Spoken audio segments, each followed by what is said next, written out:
Imagine a world sculpted not by stone and steel, but by flowing data. A world where the very concept of going to the bank feels archaic. A relic of a slower time. A time before everything changed. Bill Gates said something in 1997 that stuck with me. He said essentially, banks aren't necessary, banking is. It was a deceptively simple statement, dismissed by many as the musings of a tech visionary who didn't quite grasp the weight of tradition. He even, by his own admission, later questioned it. But the core of that idea, it's more relevant today than ever. He called banks dinosaurs. A harsh word maybe. But consider the dinosaur. Magnificent creatures, perfectly adapted to their world. But when the world shifted, when the climate changed, adaptation wasn't enough. They couldn't evolve quickly enough to survive. Is that what's happening now? Is the financial world experiencing its own climate shift? For generations, banks have been the gatekeepers of our financial lives. The sturdy, imposing structures where we entrusted our hard-earned money, hoping it would be safe and occasionally grow. They were the intermediaries, the trusted third parties who facilitated the complex dance of commerce. They decided who got loans, who didn't, and in doing so, shaped economies and ultimately lives. But trust is a fragile thing. And it's earned, not given. Over the years, that trust has been tested. Financial crises, scandals, opaque practices, they've chipped away at the foundation of faith people had in these institutions. And then came the internet. At first, it was a slow burn. Banks cautiously dipped their toes into the digital world, offering online banking as an addition to their brick-and-mortar services. A convenience, not a revolution. But the internet doesn't do slow.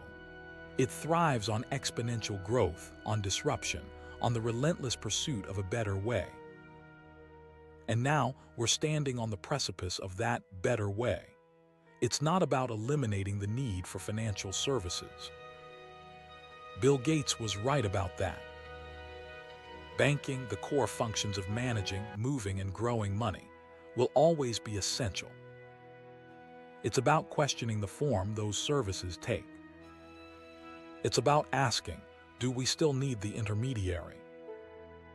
Do we still need the complex, often inefficient structures that have defined banking for centuries? Think about it. What is banking really? It's about security. It's about trust. It's about efficiently allocating capital. It's about providing a safe place to store value. These aren't things intrinsically tied to marble lobbies and long lines. These are functions. And functions can be performed in countless ways. Enter fintech. Financial technology. The scrappy, agile startups that saw the cracks in the traditional system and began building alternatives. They started small, offering niche services, peer-to-peer lending, mobile payments, robo-advisors. But they grew quickly, fueled by innovation and a desire to challenge the status quo. They focused on user experience, on transparency, on accessibility.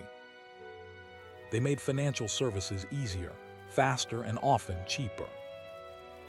They built trust not through imposing buildings and established reputations, but through demonstrable value and genuine connection with their customers.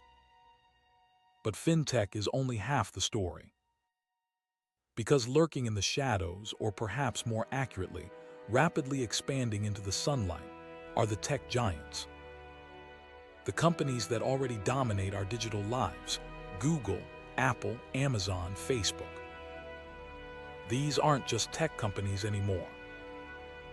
They are building ecosystems, vast, interconnected networks that touch almost every aspect of our lives. And increasingly, those ecosystems include financial services. Imagine buying something online and paying with a single click, seamlessly integrated into your favorite app. Imagine getting a loan approved not based on your credit score, but on your entire digital footprint, your spending habits, your social media activity, your online reputation.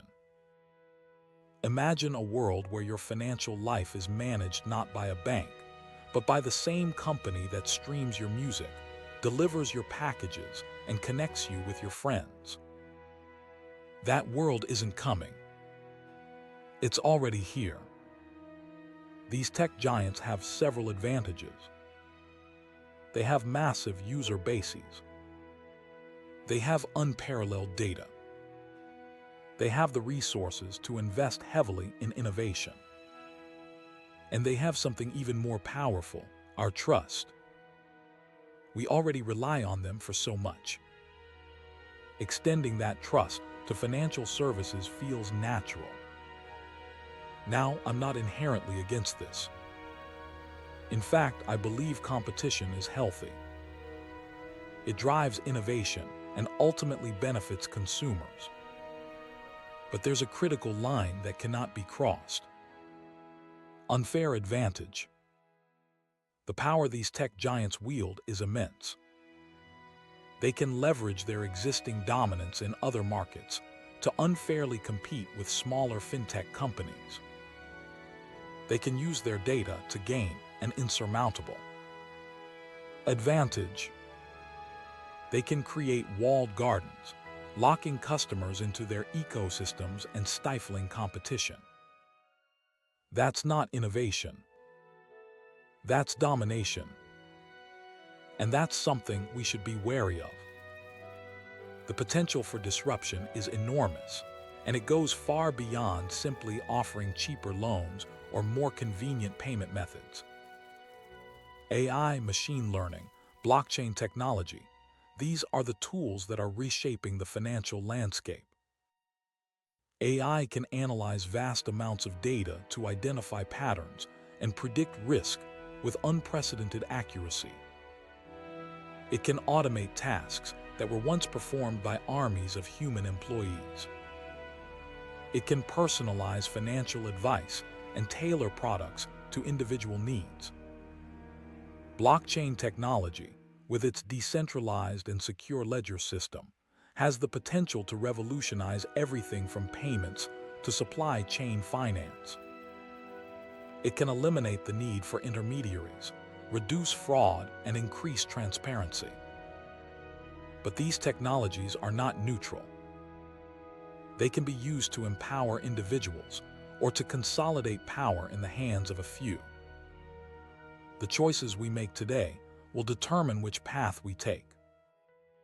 Consider the concept of credit scoring.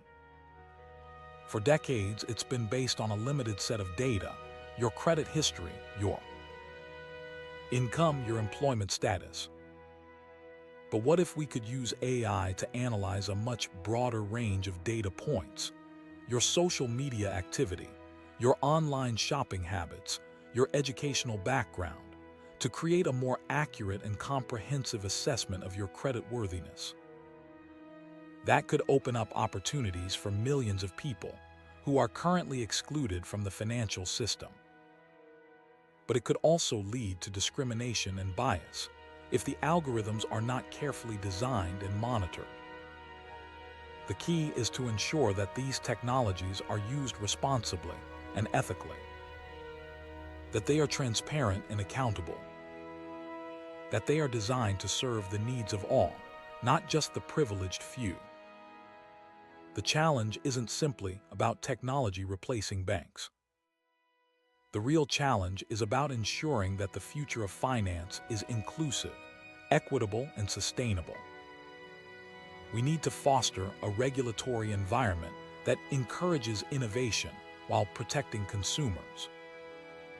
We need to promote competition and prevent monopolies from forming. We need to invest in education and training to prepare the workforce for the jobs of the future. And we need to have a serious conversation about the role of data in the financial system. How do we protect privacy while still allowing for innovation? How do we prevent bias and discrimination? How do we ensure that data is used ethically and responsibly? These are not easy questions, but they are essential questions, and we cannot afford to ignore them. Some argue that the traditional banking model will simply adapt, that banks will embrace technology and become more efficient, more customer-centric, and more innovative.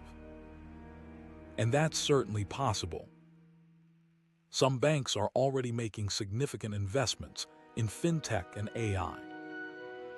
But adaptation is not enough. It requires a fundamental shift in mindset, a willingness to challenge assumptions, a recognition that the old ways of doing things are no longer sufficient. The dinosaurs didn't adapt quickly enough. They clung to their established dominance, failing to recognize the changing world around them. We cannot make the same mistake. The future of finance is not about preserving the past. It's about building a better future. A future where financial services are accessible to all, where trust is earned through transparency, and where innovation is driven by a commitment to social good. It's about recognizing that banking, as a function, will survive, but the banks as we know them might not. They might evolve, they might merge, they might even disappear. But the need for financial services will remain. The need for security, trust, and efficient capital allocation will only grow. The question isn't whether technology will disrupt banking. It already is. The question is, how will we shape that disruption? Will we allow it to be driven by greed and self-interest? Or will we harness its power to create a more just and equitable financial system? This isn't just about money. It's about power. It's about control. It's about the future of our economies and our societies. Think about the impact on small businesses. Fintech has already made it easier for small businesses to access capital, to manage their finances, and to compete with larger corporations. Imagine a future where small businesses have access to even more sophisticated financial tools, powered by AI and blockchain technology. Think about the impact on financial inclusion. Millions of people around the world are unbanked or underbanked, lacking access to basic financial services. Fintech has the potential to reach these underserved populations, providing them with the tools they need to build a better future. Think about the impact on global trade. Blockchain technology can streamline cross-border payments, reduce fraud, and increase transparency, making it easier for businesses to trade with partners around the world. The possibilities are endless. But realizing these possibilities requires vision, leadership, and a willingness to embrace change. It requires us to move beyond the outdated notion that banks are the only players in the financial system. It requires us to recognize that the future of finance is not about banks versus fintech, but about banks and fintech working together to create a better world. It requires us to be vigilant against the potential abuses of power by the tech giants. It requires us to demand transparency and accountability. And it requires us to prioritize the needs of consumers over the profits of corporations. The world is changing at an unprecedented pace, and the financial system is at the center of that change. We cannot afford to be complacent. We cannot afford to be arrogant. We cannot afford to believe that the way things have always been is the way they always will be. The future of finance is being written right now, and we all have a role to play in shaping it. Let's not repeat the mistakes of the dinosaurs. Let's embrace the change, adapt to the new reality, and build a financial system that is worthy of the 21st century. A system built on trust, transparency, and a commitment to serving the needs of all. A system that empowers individuals, fosters innovation, and creates a more just and equitable world. Because ultimately, banking isn't about buildings or balance sheets. It's about people.